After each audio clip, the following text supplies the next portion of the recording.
Screen पर आप एक मीम देख रहे होंगे और ये दिल्ली कैपिटल्स के पेज में पोस्ट किया गया है। फोटो लगी है जिसमें केएल राहुल दिख रहे हैं। गेम ऑफ थ्रोन्स का एक सीन क्रिएट किया गया है जिसमें लिखा है किंग इन द नॉर्थ और कैप्शन दिया गया है द ओनली वन। ये वही खिलाड़ी है जो पिछले सीजन में काफ़ी सवालों के घेरे में था।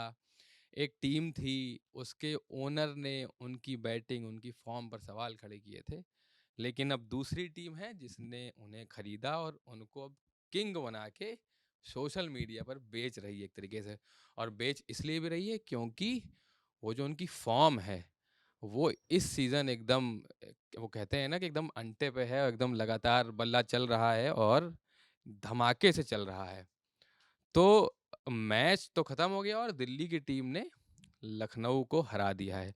वही लखनऊ की टीम जिसमें पिछले साल केएल राहुल थे और कई सारे मीम वायरल हुए थे, लेकिन अब वो लगातार मैच जिता रहे हैं और आखिरी तक खड़े होकर जिता रहे हैं। तो सुकांत, क्या हुआ मैच में? मैच में जैसा आपने बताया कि केएल राहुल ने जिस तरह की बैटिंग की है और जो छक्का मार करके आज जो मैच जिताया होगा, लखनऊ की वही पिच है जो उनका इकाना स्टेडियम। इकाना स्टेडियम जो होम ग्राउंड था पिछले सीजन केएल राहुल का, और उसी होम ग्राउंड पे आज छक्का लगा करके दिल्ली को जिताया है। सामने वही संजीव गोयनका चेहरा दिख रहा होगा ना, जिस समय वो छक्का या शॉट लगा रहे होंगे। देख रहे होंगे ना भाई, स्टेडियम खड़े होके हर मैच में हाँ, रहते ही हैं। थे आज भी थे और वो दिख रहा था। लेकिन जो बात कंसिस्टेंसी की जाए ना, तो केएल राहुल इस पूरे सीजन बहुत ही एग्रेसिव रहे हैं। आप देखिए चैंपियंस ट्रॉफी से ही वो लगातार स्कोर कर रहे हैं और चैंपियंस ट्रॉफी से ही उनका जो टच है, मतलब आते हैं वो जब भी, दिल्ली ने ऐसे उनको बहुत एक्सपेरिमेंट किया है, 1 2 3 4 5 सब नंबर पे खिला दिया। लेकिन जो वो इंडियन टीम ने वही किया वही दिल्ली में, लेकिन वो परफॉर्म कर रहे हाँ, लेकिन परफॉर्मेंस एक ऐसी चीज है जो केएल राहुल लेके आते हैं। और आप देखो पिछले 2 मैच जो 3 में से हारी थी, मतलब पिछले 4 में से जो 2 मैच दिल्ली हारी है, उसमें भी अगर आप देखो ना तो केएल राहुल उस मैच में नहीं चले थे, और केएल राहुल नहीं चले तो दिल्ली पर इतना प्रभाव पड़ा। तो इस पूरे, अगर आप देखो ना सीजन में जो दिल्ली के परफॉर्मेंस है, उसमें सबसे बड़ा योगदान, इसलिए तो उनको किंग कह रहे हैं, क्योंकि हैं। Only one. वो एंड द ओनली वन पूरे नॉर्थ में। ये तो श्रेयस अय्यर पे भी सवाल उठने वाले हैं, क्योंकि और श्रेयस अय्यर घर पे जाके रन नहीं बना पा रहे हैं अपने यहाँ और मुल्लापुर। 27 करोड़ी पंत पर भी, मतलब जो एलएसजी ने खरीदा है एक खिलाड़ी को बाहर करके, वो भी एक मतलब बहुत बड़ा सवाल खड़े करता है। बात ये है। नहीं, पंत को लेकर के तो अब इस मैच में जो हुआ है उसमें तो कई चीजें हैं, पर जो सबसे ज्यादा इंपॉर्टेंट है ना वो ये कि जिस समय पंत बैटिंग करने आए 2 बॉल बचे थे। बहुत ज्यादा होता तो 2 बॉल में वो कितना स्कोर कर लेते, भले वो ओपन नहीं कर पाए अकाउंट। लेकिन जो जिस नंबर पे वो बैटिंग करने आए, वो भी अपने आप में, मतलब मुझे ये समझ नहीं आ रहा है कि अगर आपके पास बैटिंग आप फर्स्ट चूज करते हैं और इम्पैक्ट प्लेयर भी आप आयुष बर्डोनी को ही बैटिंग में ले लेते हैं अपने आगे पंत। अब या तो इंजरी की बात हो कि इंजरी है कोई, पर ऐसी तो कुछ दिखा नहीं, दूसरी पारी में वो पूरी टाइम कीपिंग किए। तो जब बडूनी की बात नहीं आती, मुझे ऐसा लगता है बडूनी तो अच्छा खेल रहे हैं उनकी तरफ से, मतलब कुछ ही एक खिलाड़ी हैं जो लखनऊ के लिए अच्छा खेल रहे हैं। पूरन हो गए, मिचेल मार्श हो गए, मार्करम भी ठीक ठाक ही खेले। लेकिन आज की टॉप पहली जो लिस्ट थी ना टीम की, जो टॉप 11 की, उसमें वो नहीं थे, वो इम्पैक्ट प्लेयर आए हैं। इम्पैक्ट पे थे, हाँ, वो ठीक है। हाँ? पिछले में भी शायद इम्पैक्ट ही थे मेरे को, आठवां आठवें आठवें नंबर। लेकिन जब पहले बैटिंग टीम कर रही है और आपको बैटिंग इम्पैक्ट चाहिए, तो ये तो हमने देखा है बहुत कम। वो एक एक्स्ट्रा बॉलर ड्रॉप कर देते उस समय, पहले ही टीम में इंक्लूड कर लेते। पर शायद वो पहले टीम का वो मतलब स्ट्रेटजी में नहीं थे। टीम फंस गई, उसके बाद जो है वो आकर के यहाँ पे उन्हें लेकर के आए हैं शायद, ये दिख रहा है। और पंत से आगे आए हैं, ये भी एक अलग चीज है। और ये बात अलग है कि बडोनी ने जो स्कोर जोड़ा, जिसके कारण से ये टीम अभी कहीं कुछ पहुंच पाई।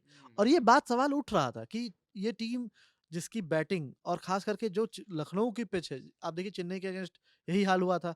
आज ओपनिंग स्टैंड देखे ना, मतलब 10 ओवर में ये टीम 86 रन बना चुकी थी। 86 87 पे पहला विकेट गिरा था। हाँ, और लास्ट बॉल 10वें ओवर के, मतलब लास्ट बॉल पे विकेट गिरा है। उसके बाद 23 रन के भीतर 3 विकेट गिर गए, वहीं से वो मतलब पूरा मामला वहीं से गड़बड़ा गया। और वो मोमेंटम चेंज किसने किया? मुकेश कुमार ने। मुकेश कुमार, हाँ, तारीफ करनी होगी इस बंदे आज की। उस गेंदबाज ने जो लाइन लेंथ से जो बॉलिंग की है, उनको अंत में बडोनी ने 3 चौके मारे, लेकिन फिर बडोनी को भी उन्होंने आउट किया। और इस पूरे मैच का जो मोमेंटम चेंज हुआ है, वो उसी मुकेश कुमार के ओवर में हुआ है। और उस एक ओवर 14वां ओवर मतलब लगता है 14th ओवर था, जिसमें एक ही ओवर में उन्होंने 2 विकेट लिए और वहीं से जो मोमेंटम चेंज हुआ, वो पूरा मोमेंटम शिफ्ट हो गया था दिल्ली की ओर।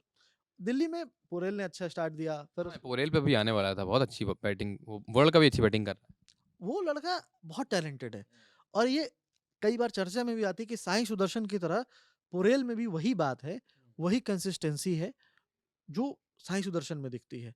उनके बैटिंग एलिगेंस भी बिल्कुल वैसे ही हैं।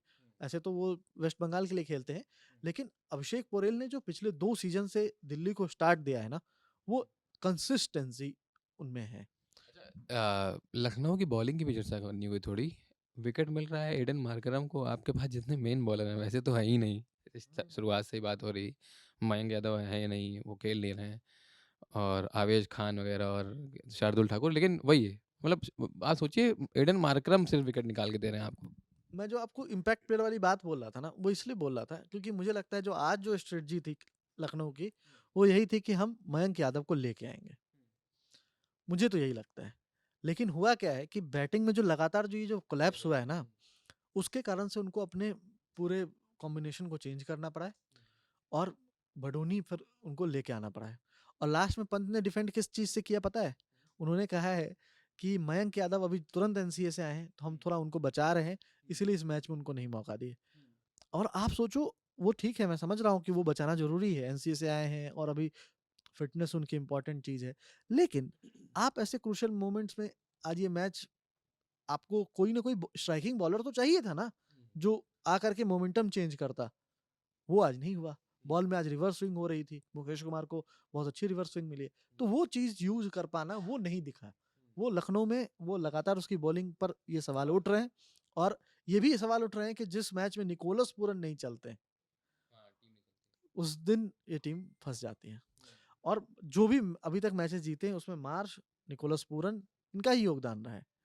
अब ये दोनों जिस दिन चल जाते हैं उस दिन सब कुछ अच्छा होता है। आज मार्श और माकरम चल गए, लेकिन आज पूरन फिर फँस गया और पूरन का रिकॉर्ड भी अगर आप देखें ना तो स्टार्क के अगेंस्ट बहुत अच्छा नहीं है।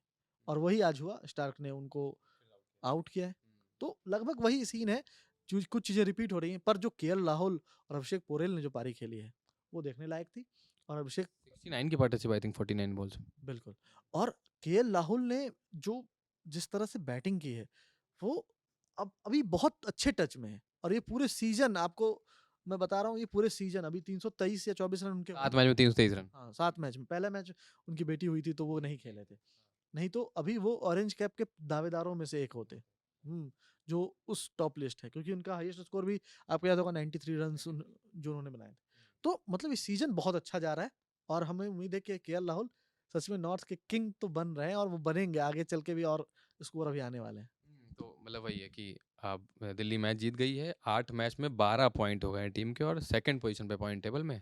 और केएल राहुल जिस तरीके से खेल रहे हैं, मतलब अभी 7 मैच हुए हैं, कुछ कुछ नहीं तो 6-7 मैच और होंगे सीजन में अगर टीम प्लेऑफ में या फाइनल तक खेलती है, तो उनकी फॉर्म देखने लायक होगी, और वो इंडियन फैंस के लिए एक अच्छी खबर है, क्योंकि क्योंकि एक इंडियन कैंप का बंदा जो रेगुलर क्रिकेट खेल रहा है, अगर वो स्कोर करता है तो लाजिम है कि वो इंडियन फैंस के लिए बहुत अच्छी बात है, और एज एन इंडियन, हम अगर फ्रेंचाइजी क्रिकेट को छोड़ दें तो वो उनकी फॉर्म को दिखाता है। बाकी मैच को लेकर आप क्या सोचते हैं वो कमेंट करके बताइए। केएल राहुल की फॉर्म को लेकर क्या सोचते हैं वो बताइए। मेरा नाम प्रशांत है, मेरे साथ दिए सुकान है, कैमरे के पीछे हनी है। धन्यवाद।